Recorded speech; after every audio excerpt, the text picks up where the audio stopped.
We're here with Aging Advantage today, and I'm Gail Lee. I'm the president of board for Aging Advantage, and we're a nonprofit here in the St. Louis area that helps our elderly and disabled individuals.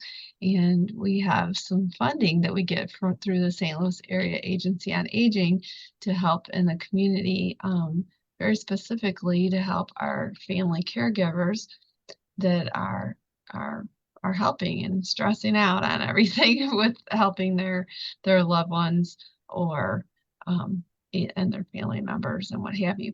So we've been doing a 6-part series the last 3 weeks. Donna and I, we've been providing information from an excellent person, Margaret Cook, who's a licensed professional counselor, and she's been taking us through the roadmap to caregiving. And today is part 6, the last part, which I believe is what to do after you stop caregiving. It's called family. Or we're doing the family meetings. I'm sorry. Mm-hmm. We did the after last time, I guess. So the family meetings, which I know Donna said the other day she was looking forward to, because she comes from a big family, and a lot of times it's really hard to negotiate with your family all the different things that are happening. So this roadmap has been giving us very specific steps, and so thinking of it as a journey and what would happen along the way. So as always, we just really appreciate you watch and share, and if you need anything, reach out to us for sure.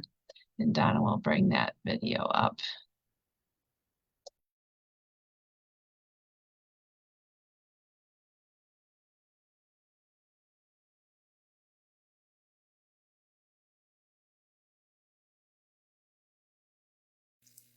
Welcome to the conversation about family meetings.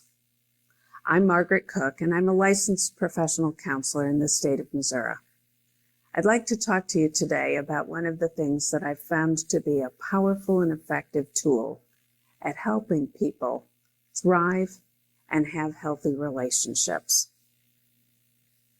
This presentation is geared toward caregivers, and I'd like to suggest that family meetings could be a great help for you in meeting with the person that you're caring for meeting with the rest of the team that is working with that person, for meeting with your own family, because perhaps you've stepped into a caregiving role and that's different for your family, your spouse and children.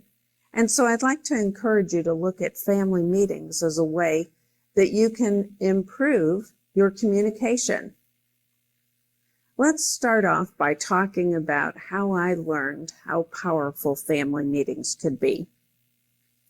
I've been working with individuals and families and nonprofit organizations and startup businesses, entrepreneurs, churches, and a variety of nonprofit groups and other collections of people who are trying to accomplish a goal.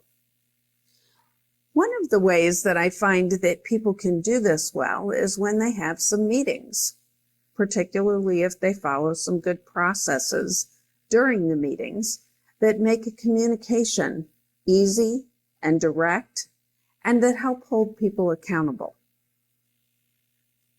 In doing this for a good number of years now, I found that helping people to hold family meetings was a really effective method of getting people to be able to solve problems together.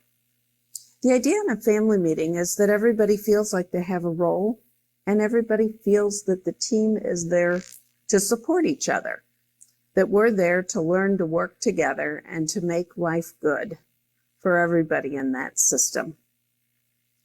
And it gives us a forum for solving problems, for doing some planning, and for being intentional about some of the things that might be most important to us in life. I'll start off by telling you a story about how I really had the aha moment about how important family meetings could be. I have a family, or 2, or 10, that I've been working with for an extended period of time, more than 10 years. And in working with these families, of course, I encourage everyone to have family meetings. So I have families that regularly follow through with that and do a good job at having family meetings. Most of them have a weekly family meeting, and most of those weekly family meetings for families with older children probably last about an hour. One day, I had an appointment with a family that I hadn't seen for a while, but that's okay. Families come back episodically when something changes or something new has come up, and they come back for a session or two, and we try to help them kind of get that worked out. So this family I hadn't seen for a while, and they came for their appointment, and they were bringing in one of those suitcases on wheels. And I thought, oh my, what is this? And when the family got in and got situated in the office, they unzipped the suitcase and revealed that in there they had brought in all of their family meeting notes.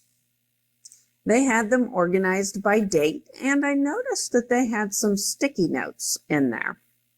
And what they did was they came to talk about a problem that has been happening from time to time. And although they felt that they had talked about it and tried to work through it in their family meetings, apparently the problem isn't solved because it keeps coming back up. And so they pulled out those notes that had the sticky notes on them and said, this is what's been happening. This is what we tried this time. This is what we tried the next time. This is what we tried the next time. This is why we're stumped. And with that information and that data, we were really able to get together in a way that allowed them to find new ways to look at the problem they were trying to solve. That was the aha moment when I realized how powerful it was for that family to begin to notice their own patterns of interaction and even their own obstacles over time, so that they could go back and revisit, how did we solve this when it happened before? And when they recognized that they'd tried several things and still didn't have a way to address or solve that problem, that they knew that that was a good indicator that they should come and get some professional help. I think family meetings can work in an effective way just like that for everyone. And so in this past few months, I put together the format that we used for most of the family meetings based on feedback from clients and people who were holding the meetings. I put together those worksheets and I bound them in a workbook. So there's a family meeting workbook available out on Amazon for less than $10. And I'll run a time-limited special for a slight discount on that to help you get started and help you get your first set of family meetings going. It's important when you have your family meeting to take notes. That's why I'd like for you to get the workbook or find a format that works for you and get a method that you can keep those worksheets together. Some families have kept these on the computer, but I have to tell you that they've apparently had a little more trouble keeping track of that and doing that reliably and keeping them organized and so forth. I don't think there's anything wrong with keeping them on the computer. I could see where that could be an advantage, but you'd have to be good at being able to do that.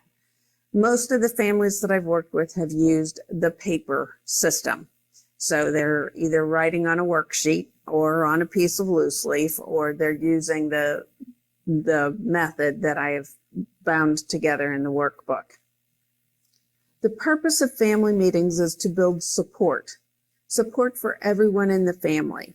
These are not really top-down meetings where one person's in charge and they're bossing everybody else around. This is an opportunity for people to come together and to feel like their input is welcome and that this is a team. They're also there to learn together. So a lot of our families are doing things to learn more about what they need to find out.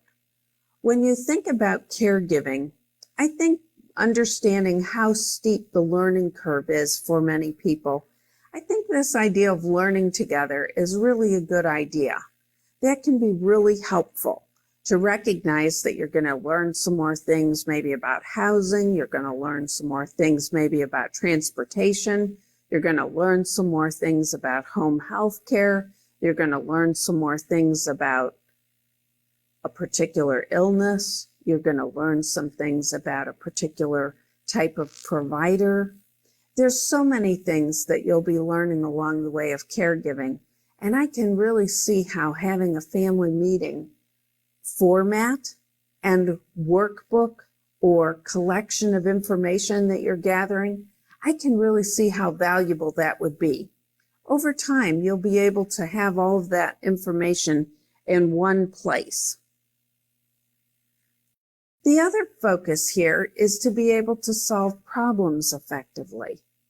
Caregiving is a system of problem solving.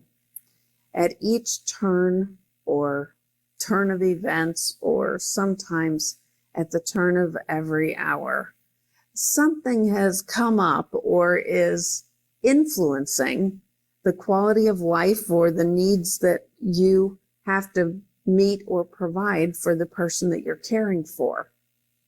And this opens the opportunity for problem solving. Good problem solving is based on good thinking, and good thinking involves the use of good information, being able to compare and contrast, being able to assign weights, which means you can understand which thing is more important in some way or another, or which thing is more expensive in some way or another, and being able to prioritize before you're making those decisions. The better you do that, the easier it is to live with the outcomes of the choices that you make.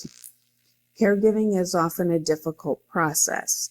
Having confidence that you're doing this as well as you can makes a big difference, especially when your caregiving journey ends. So I really want to encourage you to look for ways to become good at problem solving and decision making, and being able to include your key stakeholders, including the person that you're giving care to. Now, I'll admit to you that when we work with caregivers, frequently the family meetings are a little bit different. So there may be family meetings that involve the person that they're giving care to. The caregiver may also have family meetings with a family that they belong to that doesn't necessarily have caregiving responsibilities. A few minutes ago, I mentioned to you, perhaps your spouse and children will benefit from having family meetings because maybe your children are going to take over more responsibilities in the home so that you're freed up to provide more care to the person that you're the caregiver for. You may also find that you'll have meetings with your siblings or other people who are related to the person that you're giving care to. So for instance, let's say you're going to become the primary caregiver for your own parent. And let's say that you have some siblings who live out of state or out of town.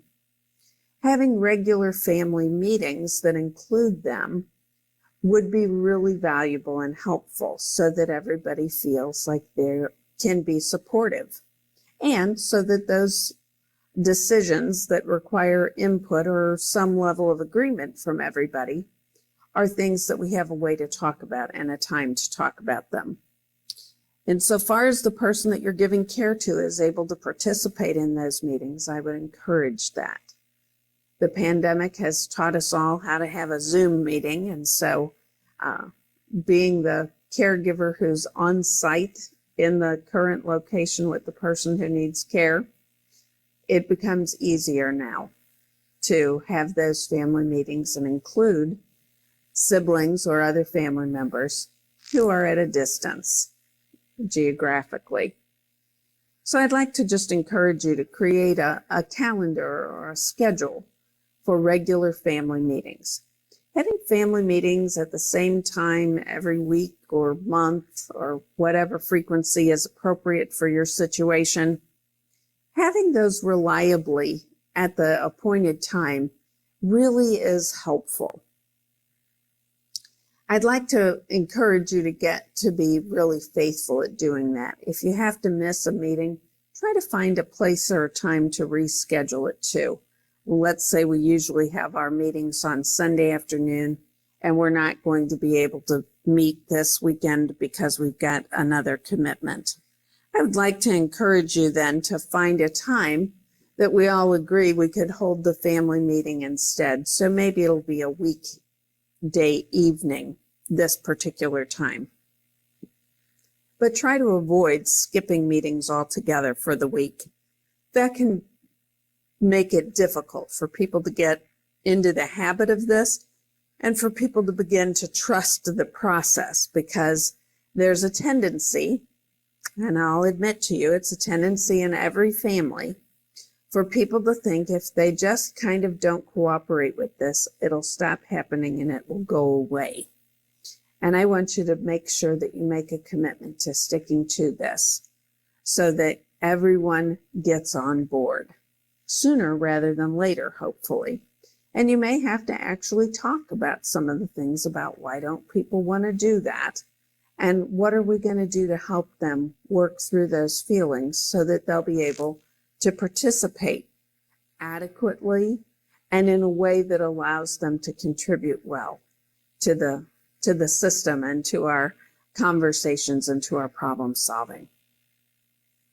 I'm going to talk just a little bit about using the worksheets that are in my workbook. And I want to do that so that you kind of have an idea of what's on the worksheet, so that if you're making your own worksheet, or so if you're planning to get the workbook, you've got a little bit of an idea here of what to expect. In the family meetings, we've found that it's helpful if every family meeting record that you're making has the date on it and has an agenda for the meeting. The agenda should be established prior to the meeting. So most families have a cutoff time. I mentioned to you, maybe your family meeting is going to be on Sunday afternoons. Maybe the cutoff for adding things to the agenda is Friday at 5, or whatever you think makes sense for your family system. People can add things to the agenda, but everybody needs to be able to see what the agenda is prior to the meeting. So if the cutoff for adding things to the agenda is Friday at 5, then at 6 o'clock, whoever's facilitating the meeting this week sends out the agenda for the meeting. That way, when everybody comes to the meeting on Sunday, we know what the agenda is. That really helps people to feel prepared and to be able to kind of plan ahead. Some families at the end of each meeting look for those things that need to be on the agenda for the next meeting. So it's not that every week the agenda sits empty all week until somebody puts something on it. At the end of each meeting, we're putting anything on there that we know we need to talk about. But we've got a method for people to be able to add things for the conversation. Being able to address the things on our agenda, that's really important. So each meeting should start with reviewing the agenda and then working on the things that are on that agenda. I also like for every family to take a few minutes to talk about things that they are doing well. Celebrate what you're great at. There's also the opportunity to do better at some things. And so you may want to look at one or two things that we could do better. And go ahead and list those and maybe even make a plan about how we could try to do that better by the next time we meet. In my workbook, I've also got at the bottom of the first page, this is a 2-page worksheet, and at the bottom of the first page, I have some boxes that are there for each day of the week. Go ahead and take a look at what's coming up this week and anything that we need to be aware of or anything that we need to know about. Some families use this for planning the next family meeting. Some families use this for planning meals for the week. Some families use this for making sure that everybody knows the schedule for sporting events or after-school activities. Some people use this for making a plan for transportation. That becomes particularly important when you're the caregiver. Maybe there's doctor appointments that we need to get to. Maybe there's a day that we need to get to the pharmacy. Maybe there's home health coming on certain days. This planning for the week can be really helpful. It gives everybody an overview and an idea of what to expect. On the next page, we've got a box that has a place for each person to have their name listed and a goal that they're working on. A goal that they're working on personally, or a goal that they're working on that benefits the family, or a goal that would be one of their things on their bucket list. And then there's a little place to mark down the status of that. These should be goals that take some time to achieve. They're not things that are one and done for the most part, but some people may have those kinds of goals too. The next box has a place for the family or the group to have a goal. So one of the things that happens in early sessions of family meetings is that many times the group or the family wants to write a mission statement. And so that might be one of the things that they're working on. The next box has a place for each person's name and something that they're researching or learning more about. We call it the question of the week. So one of the things that happens in households with children is that we frequently have people researching how much screen time is too much screen time. When you're a caregiver, the question of the week might be, how could we find a provider for a particular resource? Or how could we get more information about the prognosis of an illness? How could we get more information about a particular treatment modality that we're thinking of pursuing? And it might also mean, how could we get more information about the medications or the interactions of those medications, and how could we review that on a regular basis so that we understand the medications and how that all works out and how we can do that reliably. The next box involves a growth project or maybe an enrichment reward. And at the time that I'm recording this, it is summertime, and I have to see all of these workbooks coming through with vacation plans here. So maybe as a caregiver, you have a plan to take a trip with the person you're caring for, or maybe other family members are planning to come and visit you, or maybe there's a family reunion, or maybe there's a special holiday plan. But being able to talk about those plans and being able to list some of that information can really be helpful and give everyone something to look forward to. And the last area on the workbook has to do with just a place to take notes. So from time to time, people have information that didn't fit in one of the other boxes, and this is a good place to record that information. That's basically what you're going to see on the 2 pages for the family meeting outline. And I hope that you would find that kind of outline helpful in driving and developing a family meeting process that would work well for you and for your group.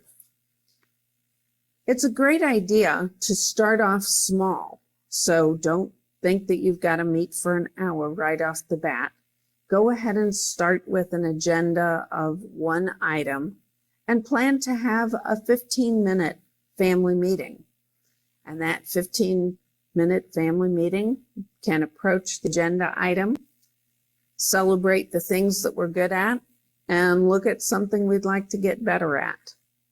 And then, if you have time, go ahead and use those boxes about what to look forward to or expect in this week coming up. That's a really good place to start with family meetings. That's just using one of the 2 pages of the family meeting outline. And hopefully, as you get into the swing of that and do that for a month or 2, then maybe you're ready to expand your family meeting and start adding some of the other areas or boxes along to your weekly conversations. Remember to help everyone be positive about the opportunity to meet. Ask everyone to be cooperative. Sometimes people want to start off by creating some group norms or rules or guidelines for behavior so that everybody can be in agreement. Sometimes people find that a topic that comes up is very emotional. And so in those cases, I ask people to consider, is this something that we could wait and do at the next family meeting so that everybody has a chance to process their emotions and to kind of work through that a little bit before we try to talk about it. It's difficult sometimes when things are very emotional for people to be able to do some of their best thinking and decision making. Remember that a part of what we want to have in our family meetings is an ability to become more proactive and less reactive, to have an ability to work together as a team, and to build trust and good communication patterns. It's best to be open and honest and direct, and to be able to talk openly about things that feel difficult or complicated, or maybe when there are dynamics in the relationships where you feel that somebody is overpowering somebody else, or some of the other things that can make it difficult for people to feel like they're on equal enough footing to have input. Work on developing healthy relationships. This makes everything easier. All the way around the board, there is less stress when communication is going well and when people are able to trust and count on each other. Being able to use the workbook or your notes for your family meetings can really help you stay on track. And it can also help you to assess your progress and to identify the needs that you have. Maybe to identify needs like recurring problems, like that one family did, or perhaps to develop the needs of understanding some things that we just haven't talked about yet. I want to encourage you to recognize how important it is to have regular communication that's not on the spot and in the moment, but that gives people a little bit of time to plan for the conversation. It helps people to be able to be emotionally ready, especially when we're going to talk about difficult things. I hope that you've enjoyed thinking about what it would be like for your group or family to have a family meeting. I'll also tell you that some families who get good at doing this and using this as a method, over time develop a variety of types of meetings. So they may have their regular weekly family meeting. They may have a morning stand-up meeting that lasts just a few minutes over breakfast or coffee, where people review what's happening today. They may have a time that they come together every 3 or 6 months, where they have an extended family meeting that's set up for a couple of hours, and maybe there's refreshments, or maybe it's done over lunch. And this is a time that they go back and they look over those notes and topics from the last few months or whatever the time frame is, so that they're able to recognize things that they need to work on or things that maybe they didn't resolve as well as they needed to at the time that they came up. And then I've had a few families who have an annual retreat. It's like their annual meeting for the family. A lot of them do this around the end of the year. So after Christmas and before New Year's, or maybe sometimes right at New Year's, they have an extended meeting that includes refreshments and meals and has enough time for everybody to go through and to review how we did last year and what kinds of things we want to look forward to or make sure we include in our plans for next year. That can really bring people together. It's a great way of putting a bookmark in. Remember in some of the other conversations, I talked about caregiving as a road trip, and I said you could put sticky notes in there and your triptych to remind you of the things to see along the way. A family meeting can work in a similar fashion. You can put those sticky notes in there to remind yourself of the things that you've learned or the special growth that you've made or the opportunities that are yet to be pursued. And this can help you be planful and be able to work together as a team. Feeling like you're on a team as a caregiver is an important part of the experience. Feeling like you're out there all on your own can make this more difficult and more stressful. If you don't have other family members who are helping with the caregiving that you're responsible for doing, please try to find a support group or create a support group or look around for other people who have made the caregiver journey so that you've got somebody to bounce some ideas off of and to begin to think things through about.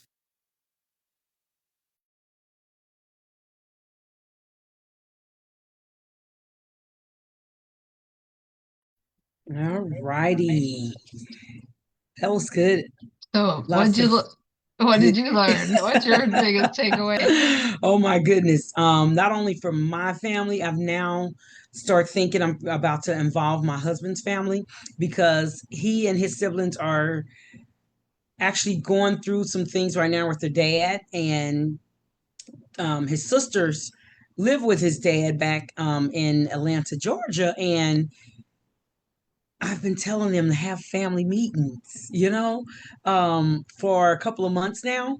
And now I'm about to really push it and share this and have them to look at this to get some tidbits of information, and maybe they wouldn't like really opposed to having family meetings anyway, but maybe this will help really encourage them even the more, give them some really good information. That way they don't feel like they're alone, like she say. When you have a team of people, you're working together. If other people are involved instead of just one person or two, whoever you can that can be involved, allow them that space and time and opportunity to have a say. I think it's good. Yeah, I think that also it kind of goes to the roadmap. It goes in with the roadmap. How we talked on the Hmm. first time, you were like, "Oh, different people take trips different. I'll just kind of get in the car and go." But the other people want that trip taken. Very Uh-huh. obsessively, in a sense, like what stops I'm going to stop at. But it's good to have that plan, and then when you're saying you've been talking to them about having family meetings, people are like, oh, let's have a meeting, like already maybe get along or don't get along or whatever. What's there to meet about? What's there to do? And, how are we going to do it? We're in these different Right. places. So I think that's where her workbook comes in to really good Hmm. play, because it's something. So I was going to reach out. I noticed, she's talking about that, and this was originally from 2022. So she had her special then. So I was going to reach out and say, do you want to put it on special? Because we just aired that.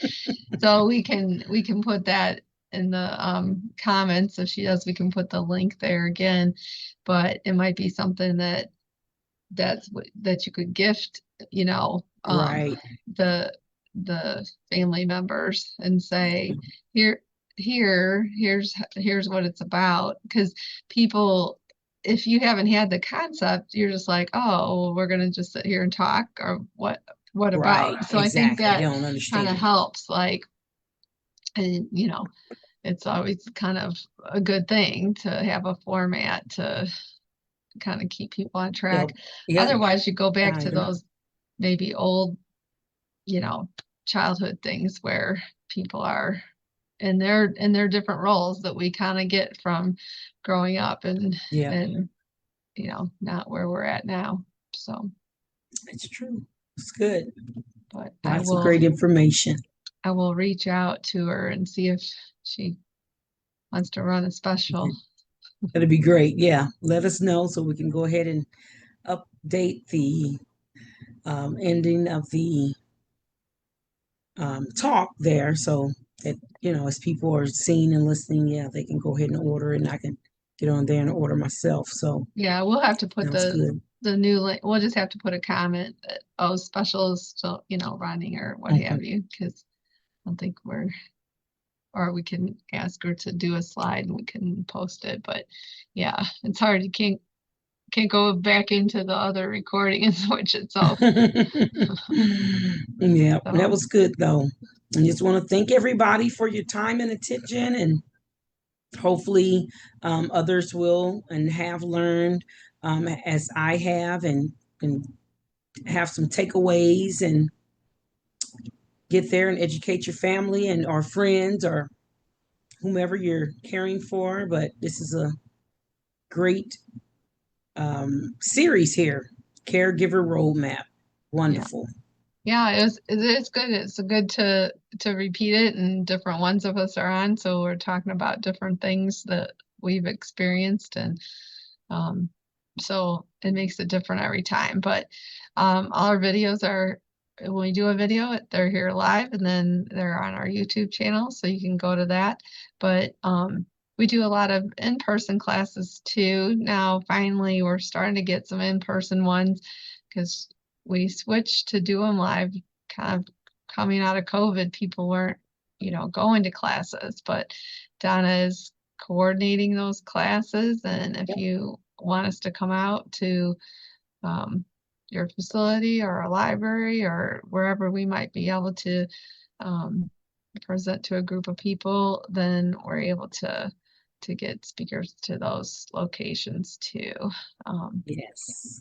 so just let us know. And we have the family caregiver ones, but we also have some other ones that are just on a lot of different topics that have to do with people that have been, distressed, disadvantaged from the things that had, COVID still does have effects on some people's with their finances or their living conditions or just social isolation, that people are too fearful to get out and about, and just really isolated, and they've kind of continued. So we can do all kinds of classes for both topics. So Yeah. So just get on our Facebook page from time to time and check us out and see what we have upcoming, because we're always trying to make flyers in enough time, before the classes. And that way you can see if we are having one in person, you prefer to be in person, you can meet us at the location. So we can do that too. yeah, Okay. great. All righty. Great. Thanks again. Appreciate it. And just continue to jump on here as often as you can and be educated. All right. Getting the information. Thank you.